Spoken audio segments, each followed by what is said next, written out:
You're listening to the Options Insider Radio Network, the home of the Options Podcast. For more quality options programs, visit theoptionsinsider.com or search for Options Insider Radio Network in your podcast provider of choice. Listeners can also access all of our programming through our mobile app available in the iTunes and Google Play stores. Select programs are also available via live stream at mixlr.com/options-insider.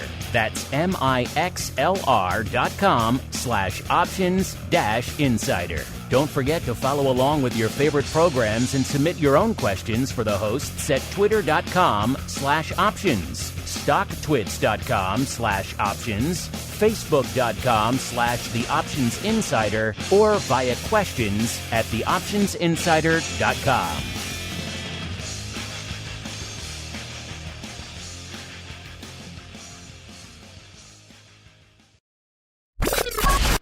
And now, it's time for the show that breaks down the options market from unusual activity alerts to market analysis, strategy overviews, listener questions, and much more. If it involves puts and calls, then our all-star panel will break it down. It's time to hit the Option Block with your host, Mark Longo from the Options Insider Media Group and co-hosts Uncle Mike TOSAW from St. Charles Wealth Management, Mark the Greasy Meatball Sebastian from OptionPit.com, Andrew the Rock Lobster GIOVINAZZI from OptionPit.com, and Henry the FLOWMASTER SCHWARTZ from CBOE. The Option Block is brought to you by CBOE. When it comes to trading volatility, trust CBOE, the creator of the VIX Index, for in-depth and relevant information. CBOE's tools and services gives you up-to-date trade insights, analysis, and positions of VIX options and futures. No matter what kind of trader you are, there's plenty of useful information to take the guesswork out of creating your portfolio strategy and to help you make more educated moves in the market. Visit www.cboe.com/VIX today to learn more. And now, get ready to hit the Option Block. All right, everybody. I hope that music finds you in a good place. We're in a good place here on the old network. It is Thursday. It is noon Central. It is 1 p.m. Eastern. Do you know what the heck's going on in the markets? We sure don't. Let's all find out collectively together. Yes, it is time once again for the Option Block. My name, of course, Mark Longo from theoptionsinsider.com, as well as, of course, from the ever scintillating, ever exciting Options Insider Radio Network. Reminding you, 16-year anniversary now. Just crazy to see the people pouring into the network these days, particularly towards the end of last year. It's just been fantastic. We love you all, newcomers, old school alike. If you do like what you hear, do keep rating and reviewing on whatever platform you get this show on. It is available pretty much everywhere under the sun these days. It clearly does help new people continue to discover the show and indeed the network. And of course, if you need more content in your lives, and who can blame you, then of course, you don't want your broadcast week to end with volatility views at the end of the week. You want a little options oddities in your life. You want a great pro Q&A. We gave you 2 pro Q&As this week because we like you folks so much. Where do you go to get access to all that great content? Of course, all the exclusive archives, as well as, of course, live access to this and everything else. Oh, yes, we also have a giveaway to do today. So all sorts of fun. Where do you go to get your name in the hat for the giveaways as well? Theoptionsinsider.com/pro is the place to go to learn more. And you may have said to yourself, show sounds a little bit different today. And you are correct. Mixing things up. Nice to shake things up over here in the old OB. Got a new name, a new face, a new voice joining us here on the old program today, even though he has been on before, but mixing things up. Going to be joining us on the old OB a little bit, which is always fun. So let's go around the horn and see who's joining us today. We'll save our special guest for last. First, let's go out to the quiet, the peaceful hinterlands, where we are joined by none other than Uncle Mike TOSAW himself, a.k.a. Mr. Mike TOSAW from St. Charles Wealth Management. Uncle Mike, welcome back to the show, sir. How go things in the hinterlands? Better that my name is corrected now, but besides that, good. We will get on that, sir. You know, sometimes a lot of moving parts. And your name, obviously, very intimidating to our legion of VO people. We will get that fixed. Do not worry. As we head on out now, I do believe he is joining us Let's see if we can get all of the magical voodoo bells and whistles of his machines to work. He is the rockingest of lobsters, Mr. Andrew GIOVINAZZI from OptionPit.com. Mr. G, welcome back to the show. Can you hear me, sir? I hope so. I believe I can. Well, you heard me cursing because I kept putting a trade out wrong 2 times, like a knucklehead. So, and I'm cursing because we are once again have market up, vol up. We're in that crazy FOMC. But I know this is just the intro, so I will stop because I know you have an important guest to announce. So I will exit stage right now. We do. Joining us today in the newly minted CBOE hot seat, our old friend, the FLOWMASTER himself, a.k.a. Mr. Henry Schwartz, the Vice President of Vice President of Global Head of Climate Engagement, Data and Access Solutions. Say that 5 times fast, listeners. Over there at CBOE Global Markets. Mr. FLOWMASTER, welcome to the old option block, sir. It has been too long. Thank you, Mark, and hello, everybody. I'm happy to be back, and I'm going to say that it is no coincidence that it's my first day on the options block, and we are easily on target for a record volume day. I actually think we could see 70 million contracts today. It's that busy out there. That crazy. So let's get to it, listeners. It is time for the trading block. It's time to break down the latest topics, trades, and trends in the world of options. It's time for the trading block. All right, everybody, welcome to the trading block, the portion of the show where we break down what the heck is trading out there. And as the FLOWMASTER alluded to, it's kind of a crazy one, listeners. Of course, we are coming off the heels of the FOMC yesterday, and we knew something was going to happen. It was like the old bartender, the old bouncer used to say, right? We're going to go somewhere. You can't stay here. That's pretty much what the markets were up to. And they decided that the collective move was up. A rallying hard yesterday, continuing the rally out there today, up another 1.5% nearly in the S&P. The NASDAQ up over 3%, closing in on 3.2%. The lone dark spot out there is the Dow, still clinging to the red, off about 0.33%. So kind of a weird day out there from that perspective. As the Rock Lobster alluded to, kind of a weird day on the vol side as well. Of course, we are down net from our show last on Monday. We're coming into showtime at about a 1790 in VIX cash. That puts us down a little over 2 points, about 2.1 points from where we were at this time last week. Our old friend VVIX, a.k.a. the vol of vol itself, at about a 78, so down 6. Of course, a lot of this is reflecting the juice coming out post FOMC, right, listeners? VXX at about 11 when we kicked off the show. That puts it down about 0.6 of a point. UVXY, our old friend that seems to want to go to zero, doesn't seem to want to go in any sort of reverse split fashion, at least anytime soon. Down about 0.4 of a point at about a 470 when we kicked off the show. SBUX feeling its oats out there today. Was at about an 1860 not too long ago, right before we kicked off the show. It's up about 1.1 points. It's given some of that back now, down to about an 1840. Still up almost a full point from where it was on Monday's show. And our old friend UVIX at about a 17 when we kicked off the show. It has gained a little bit more since then, up about a 1740. So it was down about 2.4 points. That puts it now down about exactly 2 points from where it was on Monday's show. And Vol Q, a.k.a. the at-the-money vol of the NASDAQ, when we kicked off the show, was at about a little bit north of 23, about 2310. That puts it actually down 1.7 points. And since we started talking, it actually has ticked up about a 0.5 point to about a 2360. That puts it down about 1.1 points from where it was on Monday's show. So a lot to unpack. Let's go out to our guest first. A lot to dive into, Mr. FLOWMASTER. Really quickly, before we get into all the fun action today, when I last saw you last week in the Stack conference, you had a very interesting panel with a lot of cool data and charts and nuggets that you were sharing with the folks out there about the mad year that was and indeed still is out there in the options market. Really quickly, if you want to share any interesting nuggets or data points or highlights from that presentation you did last week, sir, have at it. Sure. It was kind of a nice little conference. Instead of doing my 35 slide, hour-long presentation, I got to run a panel with 3 experts, people that had run exchanges, people that currently ran exchanges, some brokers, And we really focused on the fact that, there's kind of been a paradigm shift. We kind of all saw the 2020 and 2021 retail explosion that coincided with, the work from home, the, zero interest rates, the zero cost brokerage kind of, and the meme stock craze all coming together, right? That was the retail year.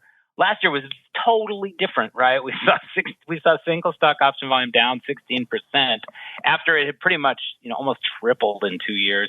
But ETF and index volume exploded. And so then, basically the story of 2022 really was this whole zero DTE trading and, a lot of new participants, a lot of new approaches to trading options. So we dug into that, kind of some of the nitty gritty of market structure, because, there's big changes in store there too. We're finally going to have a couple more exchanges, bringing us up to about 19 from 16 in the next year or so.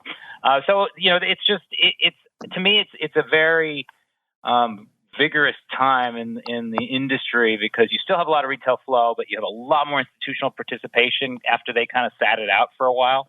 And, and a lot of people kind of talking about how even just, for stock picking, it's not a momentum market so much. Although I don't know, you could look at today's moves and say maybe it's still a momentum market.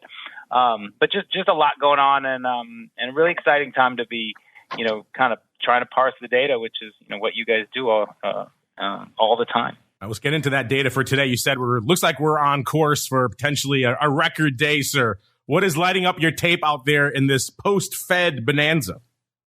Oh, my goodness. It's definitely going to be a record. I don't know if we're going to be over 70 million. It's really close to that. But we saw 18 million contracts trade in the first hour of the day. Okay, so that was a first-hour record. And, remember, it was just 3 years ago that the average daily volume was around 20 million contracts. So we saw that in the first hour today. This is all happening. We just had a Fed hike, right? But the sentiment seems to be, that we're at the end of the hiking cycle. So, people are getting a little more comfortable, I guess. And, we had freaking Meta earnings blew the doors off. That stock's up was up almost 30% earlier, which is almost triple what the straddle went out last night. And then tonight you've got Apple, you've got Google, you've got Ford. It's earnings all over the place. It's an earnings palooza. So, there's just a lot. It's just everything is going on. And then, as you said, you've got, weirdly, even though, the S&P at least is up about 1%, VIX is actually up a notch. So, a lot of people dig into that and try to find some meaning there. A lot of meaning to be found in this market. You mentioned the artist formerly known as Facebook. Man, yeah, you're right. They ripped the cover off the ball. The nice little trick they pulled as well, buying back a bunch of the stock. That always seems to work as well. So, yeah, it just seems like yesterday we did that poll, Amazon versus Facebook. Nobody wanted to touch Facebook in our audience. They were hanging out in the mid to low 80s. And now here they are, almost 100 handles north of that. Just insane town out there. When it's mostly green on the screen, there's only one guy we can go to because he's living that Uncle Mike type of life. He is Uncle Mike TOSAW. Mr. Uncle Mike, sir. What is lighting up your tape on definitely an Uncle Mike type of day, sir? Well, in looking at today, I think that, let's see, what's not lighting up my tape, I think is a better question to ask with a day like today. We have a day to where the Fed yesterday actually was somewhat kind of sort of dovish, but they really weren't because I think the comment that I read from it, Powell had said that the markets think inflation is going to come down a lot sooner than we will. And for whatever reason, the market seemed to take that as we're done raising rates, at least for the time being. So in looking at this, it's definitely obviously a good thing for those of us who are bulls, such as myself. But the one thing that I think really is also important to note is that in looking at this, a lot of the rally that we're seeing today came after the market. We had a rally yesterday, but then a lot of this happened. The additional rally of today happened after the close. So it's not all the Fed, but I think that when you have a combination of the Meta earnings, a a little bit of optimism because I remember I was just having lunch with my buddy and he was predicting a 50-point rate increase. And he was wrong, obviously. It was only 25. So maybe that's something that helped drive up the market early on the Fed announcements. But then yesterday when we have Meta and the good news there, so to speak, that's also something that's driving up the market. But then I think the thing we need to look at next, not trying to steal the thunder of around the block, but we do have unemployment coming out tomorrow. And so, or the employment report, I should say, or non-farm, whatever way you want to look at it.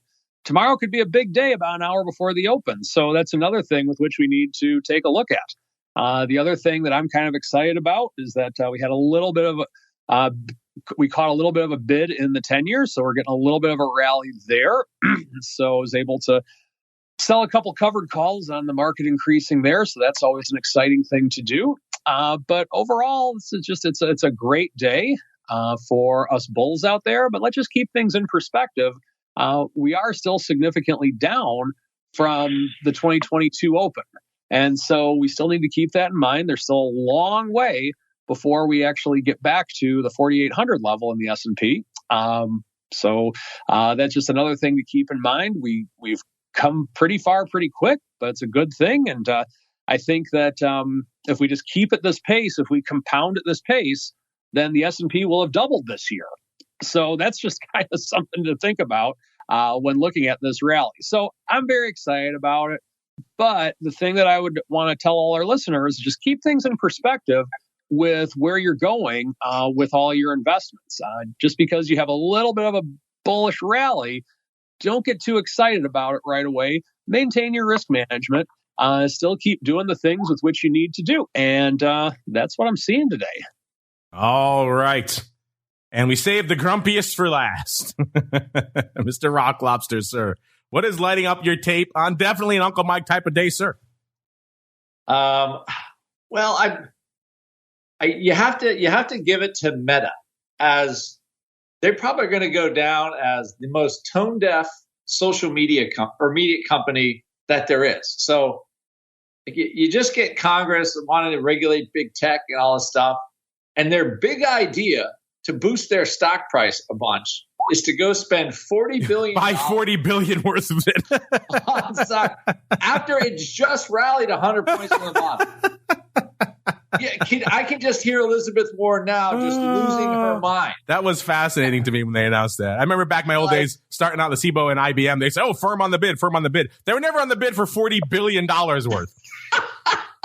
So, my goodness.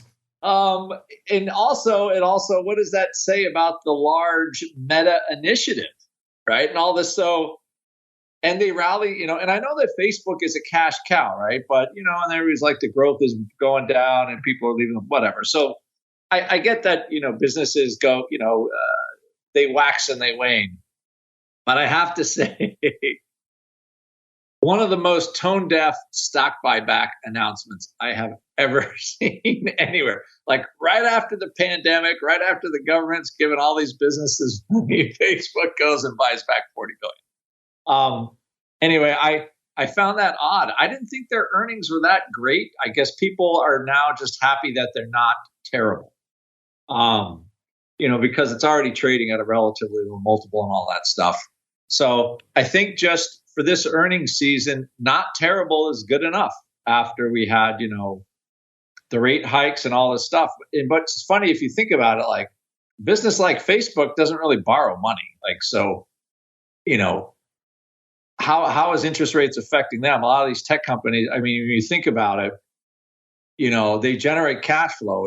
Is higher interest rates really affecting their businesses? I mean, I guess so, but I think the business that's affecting most is Uncle Sam, because now all of a sudden a substantial portion of what they're going to spend this year, they're going to have to pay real money in interest on, as opposed to the last several years where they didn't have to pay anything, which I believe is Chairman Powell's secret agenda all along, to somehow throw some cold water on those congressional banshees that can't stop spending.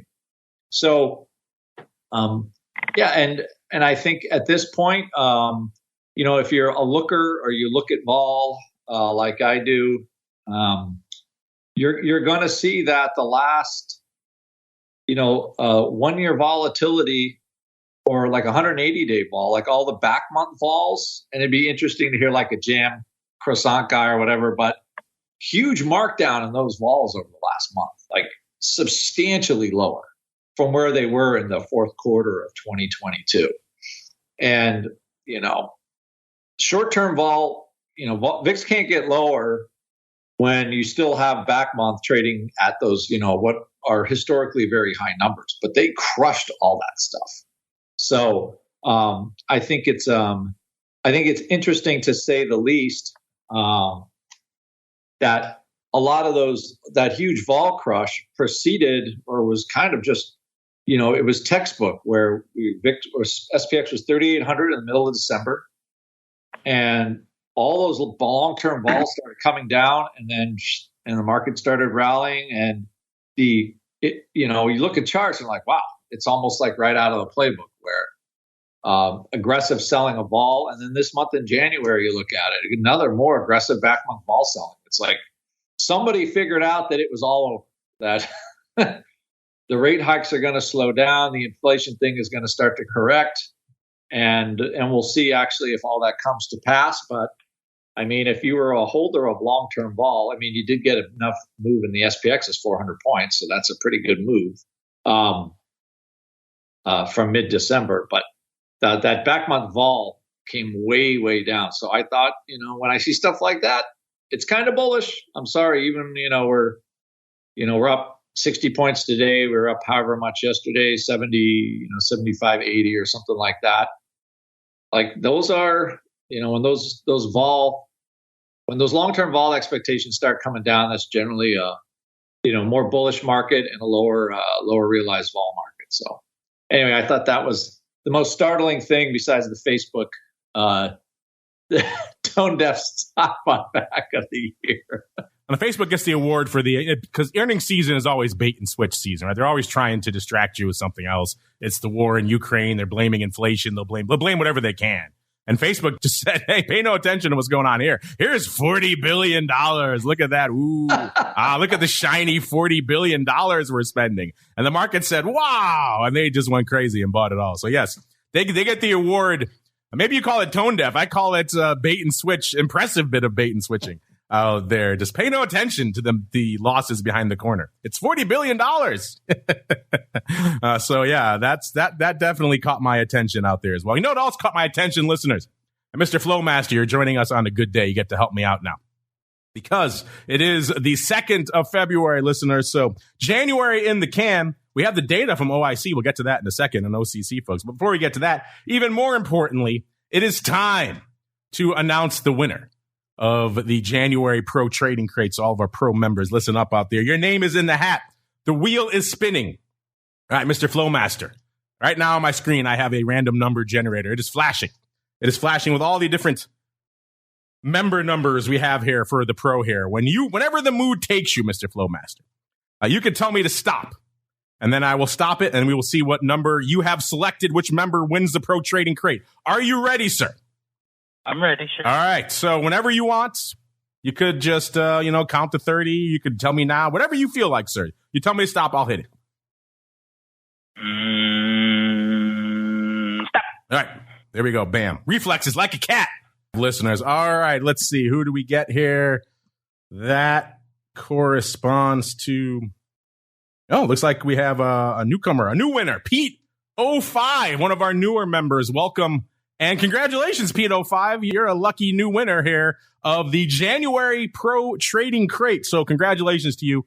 Our producers will be in touch today to hit you up for all the things they need to know about you before they start putting together your unique, your custom, your one-off Pro Trading Crate. So enjoy it. Congratulations to all of you. Everyone out there who's active now, you're active in the Pro for February. You will be entered into the next drawing. If you want to learn more, you want to get your name entered in the hat, theoptionsinsider.com/pro is the place to go. And let's see, Mr. Meatball, I apologize. Mr. Flowmaster.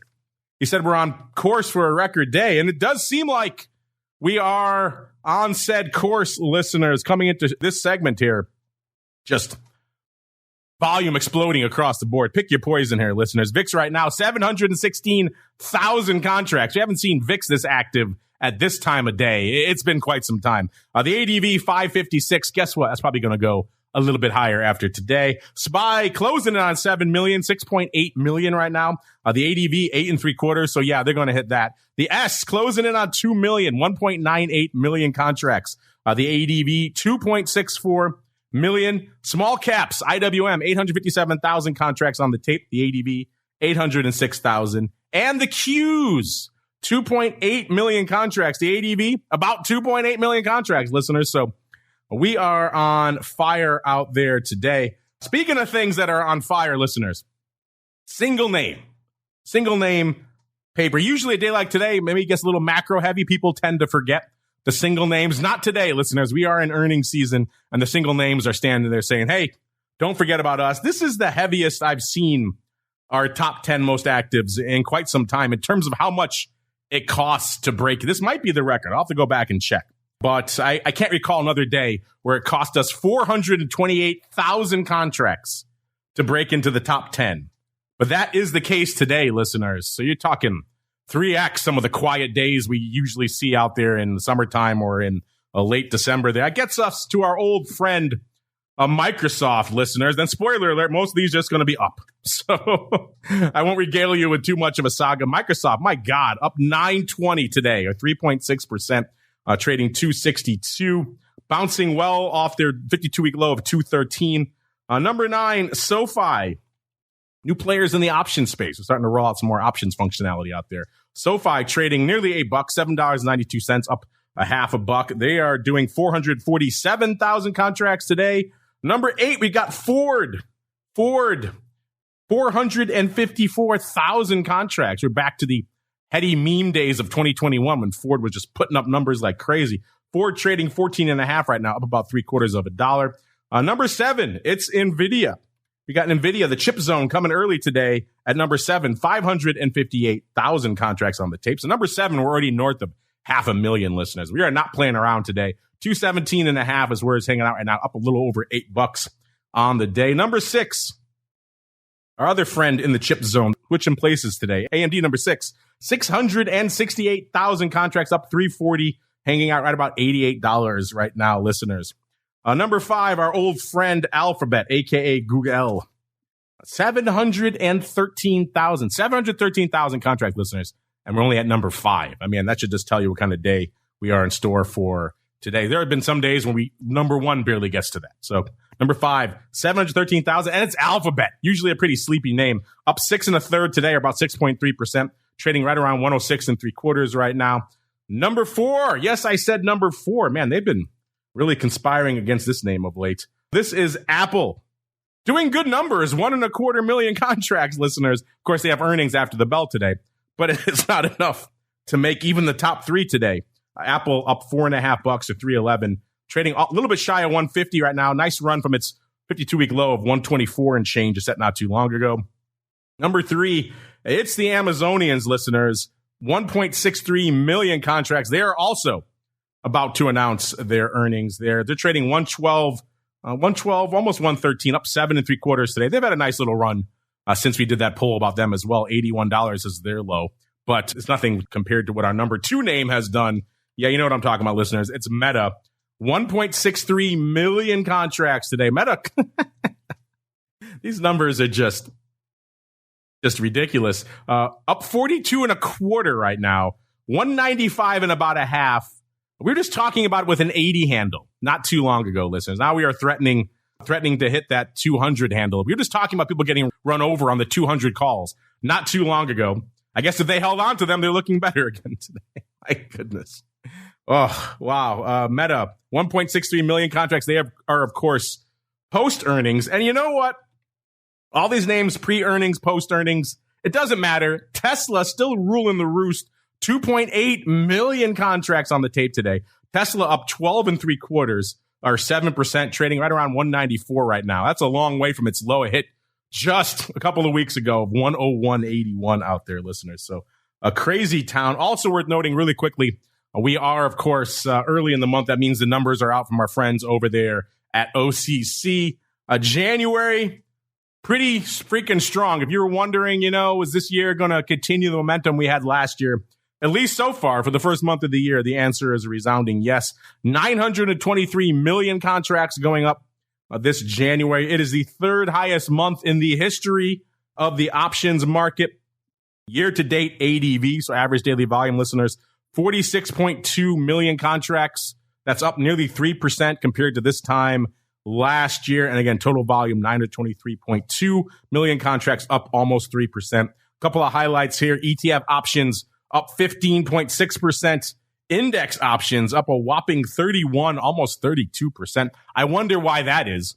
And then total options volume up 3.1%. Mr. Flowmaster, you are the keeper of all the options flow out there, so you have your finger on the pulse of all these numbers we're going to talk about here. Any surprises, any interesting nuggets you noticed from these numbers coming out of OCC, sir? No, I guess I'm not surprised. It's been a really interesting kind of market for the last 6 months, right? We obviously had a hard sell-off, but then and there's a lot of kind of fear out there, but then you also hear a lot of reports about money on the sidelines and people are underinvested, especially some of these big portfolio managers. And so when you get these really surprising up moves, I think that's there's people chasing performance because they're even though hedge fund managers are paid for alpha, not for beta, they're still kind of compared to the S&P return in most cases. So I just think it's kind of astounding. I mean, you're right. We look at some of these single stocks and ETFs, and a month or two later, it's up another couple million contracts. And I mean, it just shows you kind of what such a low friction trading environment can do. And then, add that into, more short-term expirations. And I think, in a way, the way that kind of the meme stock craze in 2020 started to really kind of circulate, in kind of the social media circles, we're seeing a decent amount of that, among these zero-day traders. And, most of that is SPX. And I work for CBOE, so I'm a little bit biased, but it is an amazing. I think we talked when I saw you in Chicago. I think I had traded a two lot of 0-day contracts because you were very excited about your two lot. It was. I think I made about $800 during somebody else's panel, so I was happy. But I think people have to really understand what they're doing. I'm not recommending anything, but there are a lot of interesting approaches to the 0-day trading. And but then at the same time, I actually had a call yesterday with somebody, and there's also a lot of people saying, I don't know, this seems a little bit scary, especially old-time market makers like us who, have some visceral memories of getting, run over by some high gamma situation. I don't see the same kind of buzz around it that we saw about the meme stock craze. Was basically, everybody you heard about was YOLOing call positions and making a fortune, right? At least that's what was hitting the newspapers.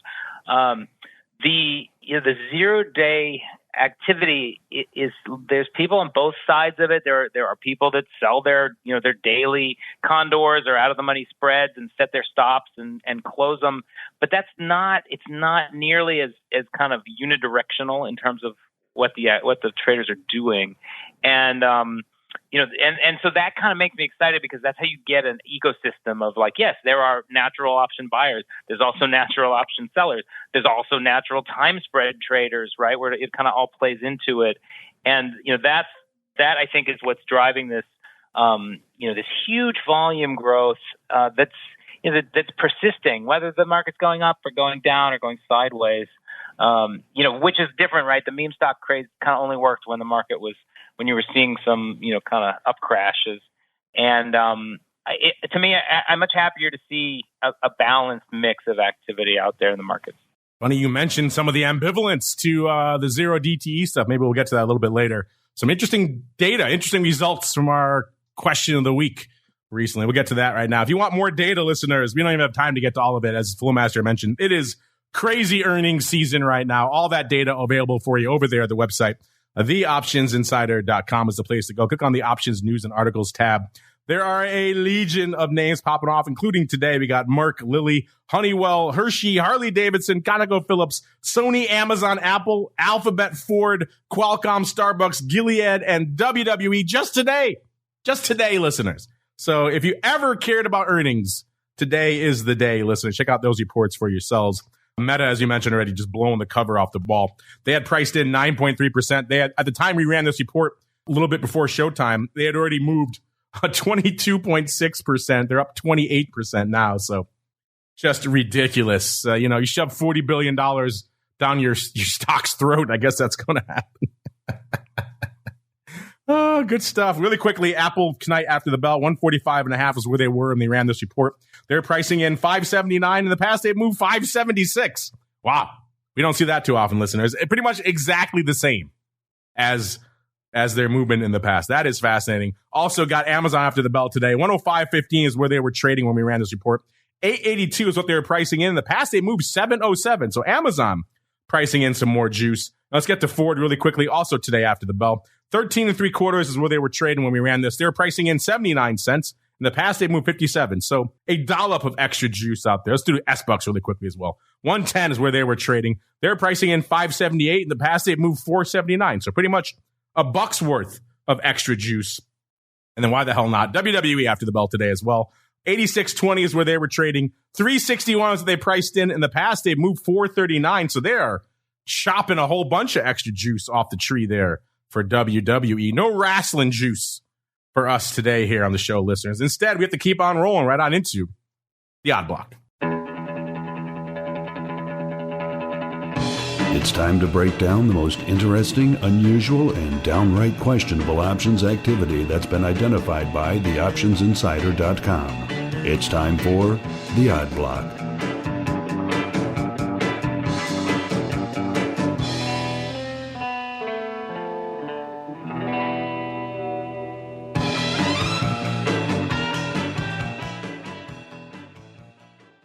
All right, everybody, let's get to it. Let's unleash the Eye of Sauron. And Mr. Flowmaster, in honor of your appearance here on the show today, we are rocking as much trade alert data as humanly possible on the show, including bringing back an old chestnut. Remember back in the day, you created a fun scan for us that you called appropriately enough the option block. We thought we would rock it here for the show, see what kind of fun it would find. In fact, correct me if I'm wrong, Mr. Rock Lobster. Is it not the case that pretty much anybody who uses Trade Alert, they go in and just type, /odd block, they can do the scan for themselves, sir? They have to request the shortcut, but we will make it for anybody. They have to request it. Okay, so we are special. We are special. Yeah. Only we can use the shortcut, but it is cool. You should request it, listeners. It is pretty cool. Let's see what it's unleashing for us here on the old Odd Block today. And this first one, I don't think we needed much help to spot this one. Even the one-eyed eye of the Cyclops spotted this one. This one falls into the WTF category. This one is INVZ Technologies, listeners. Ticker symbol INVZ. Trading 587 right now, up $1.71 on the year. A year ago was trading $4.16, and it kind of bounced around up to about $5 in May, then back down to $3.40 in July. Looks like in between it hit their low for the year in April of $2.89. And then they shot up to their high for the year in August of $6.21. And they were kind of bouncing around close to that range again for a while until December. And then they sold off December 2nd and $5.50. By December 27th, they were trading $3.55 again.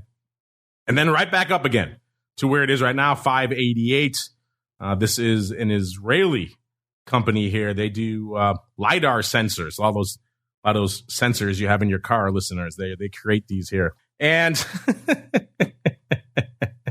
yeah, the ticker symbol, the trade today is just one of these a WTF type trade. This is an entire company, listeners, that has a market cap south of $1 billion, $798 million to be precise. We saw somebody coming in today.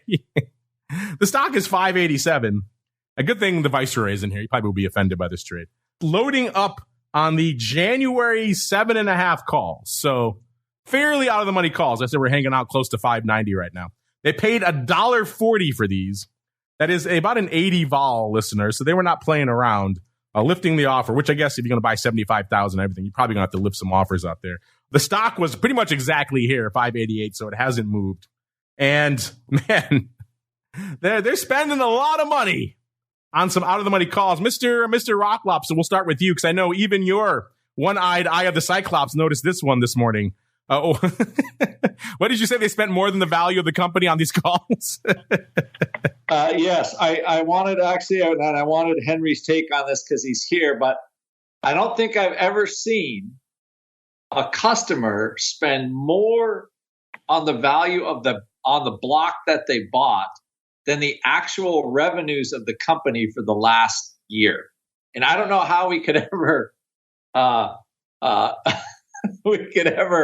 find that data, but I'm just going to go on a limb and say I've never seen this before. 75,000 calls, and they spent more than the revenue of the company for the whole year. So that is, if you want to be bullish, I've seen a lot of bullish purchases. I think this takes the cake, but I'm curious, since we do have the FlowMaster in house now, what he thinks of that massively bullish purchase. Mr. FlowMaster, this definitely falls into the WTF category. Someone just loading up the farm here to the upside for next January in INVZ, sir. What say you? Well, so one thing I like the idea of paying more for calls than the revenue. Although I'm sure on some money losing, crud stocks, that's more normal. But this one was tied to a block of stock, tied to 7.5 million shares of stock. So I'm thinking actually this is a stock replacement kind of trade. It's still huge, and I was just looking through the 13F data to see if it's maybe kind of a longer term holder. I wonder if this is newly listed or had some sort of corporate action, because I don't show any. I don't actually think it's been around longer than since last October. But if I see some activity around year end when the stock was $3.50, and so if somebody managed to kind of buy the bottom there, and they almost doubled their money till now, and then they say, you know what, I want to use a stock replacement to get out of the stock and just put on an options trade, which looks speculative, but in reality they're limiting their downside. That's my guess on this. That also kind of would explain why the stock didn't have a crazy reaction, because I mean, you're right, it's nuts. So that the average daily volume in the stock is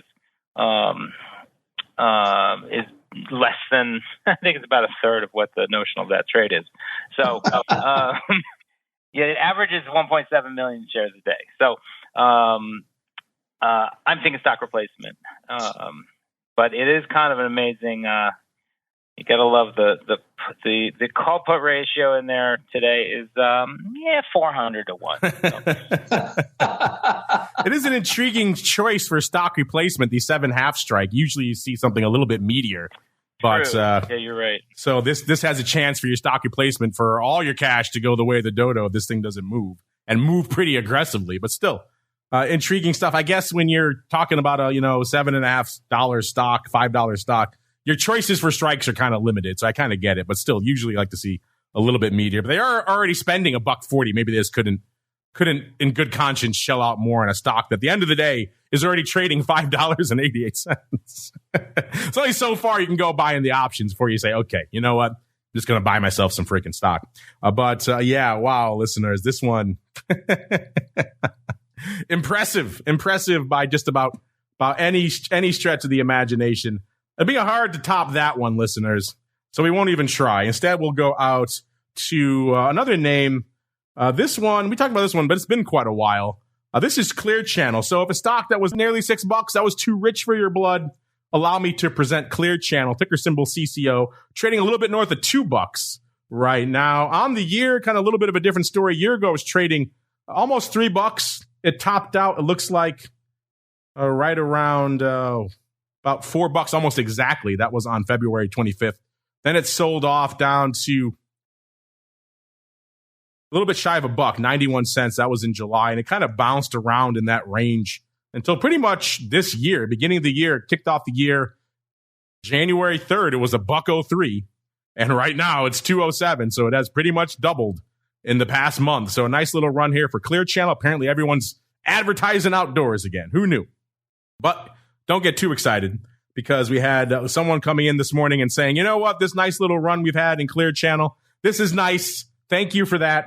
I will take that, and I will use that to harvest a whole bunch of the old risk premium here in terms of coming in, blasting away at 20,000 of the June 2s. So these are now in the money calls for 45 cents. So they got a pretty hefty premium for these. Again, it's only a $2 stock at the end of the day. This is, if you're curious, listeners, about an 81 volatility. The stock was pretty much exactly here when they did this. Obviously, earnings are going to be between now and June. The next announcement is on February 28th. Mr. Flowmaster, anything to add here on someone? Looks like they are taking a little bit of juice off the table here in everyone's favorite outdoor advertiser, CCO, sir. Yeah, I would read that kind of as some sort of a buy ride or sell against something long in there. It's I think a lot of the pros are seeing these nice big moves and really still feeling like we're kind of in a range. It's just in a range with 1, 2, 3, 4% swing sometimes. So I'll bet you anything they made some money in that stock. They're kind of happy to put on a trade that'll let them out with a, keep in mind, on a $2 stock, a 45-cent sale is 25% yield. So it's a nice chunky call sale. All right, and we'll get out of here on this one, listeners. This is First Energy Corp. Ticker symbol, this one's going XDiv, though, so that also shines an interesting light on all this paper we're seeing out here. It makes a little bit more sense, even though some of it's still a little bit funky out here. We like a little bit of funk out here. First Energy, ticker symbol FE, trading 41.33 right now. Let's see, on the year, a year ago was trading $42.33, so exactly $1 more. And then it got up to its high for the year of about $48.85. That was in April. Then they came for it, sold it off to the low for the year, about $35.32. That was in June. Hit that again, looks like a couple of times in October, before rallying back to where it is right now. So net on the year, kind of a nothing year, off about $1 at the end of the day. So not a heck of a lot lighting it up out there. And we saw some funky paper, funky stuff out here. Again, it is going XDiv, so take a lot of this paper with a grain of salt here, listeners.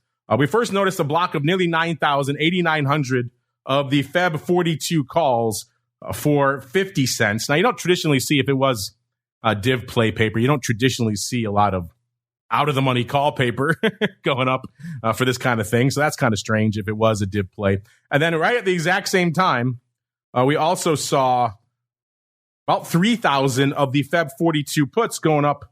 Let's see, looks like they took the 42 calls for 50 cents.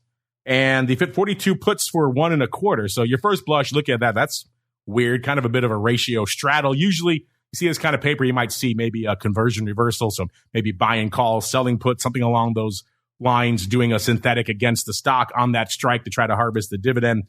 This was kind of just weird paper across the board. The stock was a little bit north of here when these went up, 41.55.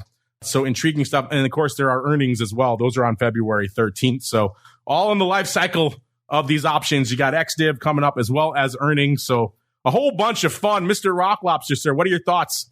Could we potentially be seeing the rear ratio straddle, sir, in First Energy? Yeah, I mean, this is weird just because of the, I'm just going to say on this one, I'm a little flummoxed just because I see the ratio is 3 calls to 1 put. I'm just trying to figure out what the upper math they're trying to do on this funky straddle. So the divvy comes out, right? The calls get a little life pumped back in them, but the stock loses the divvy. I don't know. I'm actually made it's a 2-step trade where FE trades down and they'll close the puts and then wait on the calls. But it does look like buy paper on both sides. So I'd say it's just a bit of a head scratcher. But when you look at the delta, I don't know, it's roughly delta neutral, I guess, as well. So again, I am doing a little head scratching because it's 1 to 2 delta wise. So a delta neutral straddle into FE before earnings. Let's see what kind of earnings range it has. It's not like a powerhouse earnings mover, but I mean, that's all I can see on that right now. And it's weird because it will kind of skip over the divvy on the trade. But again, that's why we have the FLOWMASTER now. Maybe he has another idea on this. Mr. FLOWMASTER, any thoughts? This is, I think, by any way you cut it, kind of funky paper. But what's catching your eye out here in First Energy Corp, sir? Yeah, I'm actually flummoxed a little bit too. I actually see. I don't think they're connected. Obviously, they're not a spread. No, they didn't go up as spread. They went up about a second apart. Well, no, I know, but they're like the Amex one is a buy right. That one's tied to stock, and so they're buying stock and selling those calls at 50 cents. I kind of wonder almost if maybe somebody saw that and bought those puts, because the weird thing is that the puts are a sweep, right? They lifted offers in those puts on 15 exchanges in 3 milliseconds. That's a pretty quick one. And the funky part is that, so at CBOE, we have this open close data, which actually shows us the customer versus firm versus market maker side of the trade in 10-minute intervals. And because this all just printed right at 12:07, it's a clear cut one. The funky thing is that's a firm buyer of the put. So I almost wonder, I'm flummoxed too. I almost think maybe the firm that bought the calls in the buy right decided they really liked the vol, so they went to buy some puts too. Yeah, you're right. That's pretty quick turnaround on that put trigger there. It's definitely a weird one. It's also possible that it was somebody's got a funky algo that didn't quite get it right, because a buy right is not a really much of a directional trade. Broken algo, I like that. Yeah. Rogue algo. Oh wait, you bought puts too? What are you doing? It's somebody using Chat GPT. Yes, that's what it was. They typed div plays into Chat GPT, and that's what it did. Exactly. I don't think that call block has anything to do with dividends next week. And it's out of the money paper. But whenever you see XDiv, it always raises the old eyebrow. Fun stuff. What do you think is cooking on this one, listeners? As we're already coming up against it. Man, we're packing a lot of living into the show today. This is fun. As now it's time to go around the block. It's time to tell you what we'll be watching on our trading screens until the next episode. It's time for Around the Block. All right, really quickly, let's check in with our listeners here. The chat's having fun. They're liking that fact that FLOWMASTER's on. They want to know if he's going to be on regularly. Yes, the FLOWMASTER will be joining us pretty much weekly on Thursday. So mark your calendar there. That'll be FLOWMASTER Day. We'll get into all sorts of fun ratio straddles and all that goodness out there. So mark your calendars on there. Also, a lot of great ideas for shirts we should make floating here in the chat. I love them. I've been joking about the Gamma Bombs TM, but they all want us to make them. I like your suggestions here. Who is that? That's Pariah Pants saying he wants that shirt. He wants the Gamma Bomb shirt. He wants something about the Rock Lobster has muted himself again. On the back of the shirt, it says "Stay safe." I like that. We could certainly make those. We'll get our teams of designers at work. Maybe our team will reach out to your team. Sounds like your team has some good ideas there. All right, let's keep on rolling. Speaking of good ideas, really quickly, Mr. FLOWMASTER, at the top of the show, you were talking about things being contentious out there in the zero DTE. And that was what we found just this week. We just had a question of the week expire a day or two ago. We asked that exact question based on everything we were hearing at STAC last week. We said, hey, the zero DTE trend, all the rage, subject of a lot of debate at STAC Chicago. Our listeners are clearly trading these in large numbers, but is this zero DTE explosion, is it good for the options and vol markets in the long run? We gave you guys 4 choices. Yes, this provides cheap retail access to SPX. Yes, this is enticing more traders. At the end of the day, more volume is a good thing. Or no, this is just gambling. Or no, they are Gamma Bombs. Gamma Bombs TM. Got to go register that. And no, they are Gamma Bombs. Took it 35.3%. Followed right behind it by no, this is just gambling. Nearly 30%. 29.4%. So you add those two together, you're closing in on 2/3 of our listeners said no. They responded negatively to these. Only 26.5% saying yes, this is good. It provides cheap retail access. And only 8.8% saying yes, this is good. It's enticing more traders. Mr. FLOWMASTER, as the resident zero DTE champion, are you surprised by these results? I'm not surprised because it's it is controversial in a way, but it's funny for it to be controversial and be so incredibly busy, right? So, I think it's controversial if you think about it in a single use case. Like, okay, I sell an out of money condor every morning and set my stop at 3 times my premium, right? Which is a strategy I've seen some of the people out there talk about. And there's there's some issues with that, right? The way that the market works, stops don't always do what you think they're going to do, and when the market runs 1 or 2%, people kind of get whipped. But because we see other approaches too, we see some people basically kind of systemizing, spread trading and rolling things around. It actually, funny enough, resembles some of the kind of institutional premium harvesting that I know some of the institutions do. So it doesn't surprise me that people are trying to understand it. We're putting a decent amount of work into trying to understand what the implications are when you do have a large, pinning position at the end of the day, every day rather than just, kind of just on the third Fridays. But I think I said this at the risk management conference in October.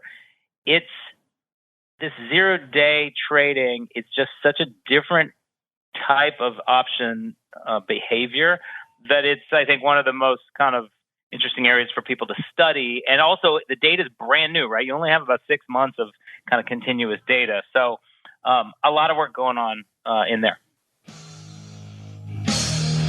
All right, we packed a lot of work into this show as well. That music means we are already coming up against. So let's go around the horn. Let's go out to the Unc list of mics first. Oh, by the way, we have another flash poll that is expiring right now. You might expect this one, listeners. We're saying the market rallying hard off the Fed announcement. This is a dead cat bounce. It doesn't have legs. Right now, nearly 2/3 of you, 64.1%, saying this is pure dead cat bounce. 35.9% saying rally ho, keep buying, get out there at options. You got about an hour left, so the pro folks will be able to vote. If you're listening after the fact, this flash poll will be done. Uncle Mike, what are your thoughts on our poll? Our audience leaning bearish yet again. And then B, what are you keeping an eye on until our next show on Monday? And then C, where should folks go if they want more Uncle Mike in their lives? All right, all three of them in one.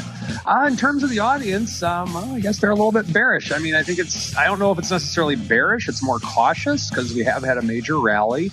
I will be rally home. Or I would, if I were in that survey, I would say I want to wait and see till tomorrow after non-farm, and then I would be able to make a better decision. For now, I think that it could go either way. This could be the beginning of a bull market. Or it could be a little bit of a pullback. I really don't see us coming down significantly off of this, but I've been wrong before. That's why I believe in risk management. If you want to hear more from Uncle Mike, follow me on Twitter at Mike TOSAW, TOSAW. And if you're looking for a financial advisor in Uncle Mike, check out my website, stcharleswealth.com. Thank you for that, Uncle Mike TOSAW. And now we go around the horn to the land of Maine, Mr. Rock Lobster, sir. A, what are you keeping an eye on until our next show on Monday? And then B, if folks want to get more of a dose of the pit, where should they go? What should they do? Keep an eye on Monday. Well, we only have the small parcel of earnings tonight. Yeah, I don't know what names are, what's left to announce at this point. We're done, right? Apple, Amazon, Google. And as we speak, the market is literally melting up with the vol melting up with it. So that is, who knows how that's all going to go. But there's a lot of buying the rumor and selling the news at this point. Like Google's up 7% into earnings.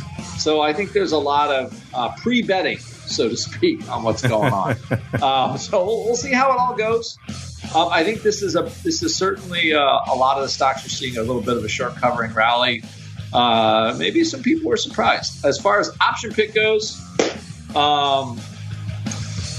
tonight we have a happy hour. So at 5:30, go to their website, optionpit.com, and sign up, and we'll run through some trades. All right, and last but not least, the FLOWMASTER, sir. What are you keeping an eye on until your next appearance next week on Thursday? And then B, when you're not talking to us, you're always cranking out cool new tools and everything else over there at CBOE. What can folks look forward to, sir? So I will be watching the balance of the earnings season. I kind of agree. There seems to be some awfully exuberant action going on. Didn't Google just lay off 10,000 people? Yeah, everyone's doing that. Meta too. Yeah, but a couple things. One is when you were talking about the expected earnings move, I was checking it live in Trade Alert, and what's interesting is to see the recalibration. So most of those names, if it was a $5 straddle, implying a $5 move, basically, it priced up about $1 after Meta, which is what you expect, right? Everybody says, oh, geez, that one blew through the straddle, so maybe there's a chance it's going to happen. These other names. So, having the ability to run that stuff live is great, and you can do it with Trade Alert. And I do want to announce that Trade Alert has launched within CBOE an API service, which is new, and it's a REST API, which means it's very easy to pull the option flow data that we kind of live on into simple Python code, into Google Sheets. I was actually using it to watch the prices of some of the nanos and convert them to the equivalent SBUX prices and look for things, to basically start to cross there. You can, and users can, or, people can check that out at tradealert.com. You might have to dig around a little bit. You want to search on APIs and REST APIs, but we have 3 different flavors of that. Starts at $199 a month, but what you get access to is the tons of aggregation and historical data and kind of every way that we slice and dice it programmatically, so people can kind of build their own, kind of analytics and kind of put their own special sauce into the way that they're looking at the market.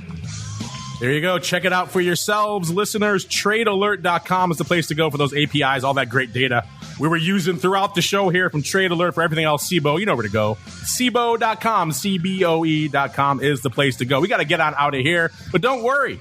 If you're on the pro front, you need a little more content in your lives, we'll be back in about 24 minutes with our buddy Dan the Man Gramza himself. I'm sure he's going to have a whole heck of a lot of stuff to say about this week's action from the Fed and equities and energy and everything else. So stay tuned. TWIFO's going to be a good one. Then back again tomorrow, listeners, noon Central, 1 p.m. Eastern for Volatility Views. After that, for all you cool cats in the Pro Club, we've got Options Oddities. Then we're back again next Monday, another episode of the Option Block. Stay safe out there, everybody.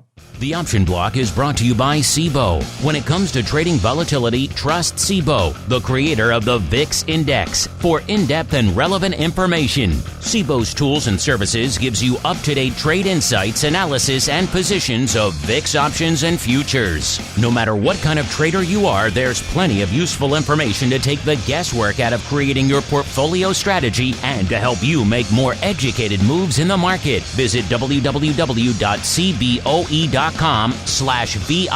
today to learn more. You're listening to the Options Insider Radio Network, the home of the Options Podcast. For more quality options programs, visit theoptionsinsider.com or search for Options Insider Radio Network in your podcast provider of choice. Listeners can also access all of our programming through our mobile app available in the iTunes and Google Play stores. Select programs are also available via live stream at mixlr.com/options-insider. That's mixlr.com/options-insider. Don't forget to follow along with your favorite programs and submit your own questions for the hosts at twitter.com/options, stocktwits.com/options, facebook.com/theoptionsinsider, or via questions at theoptionsinsider.com.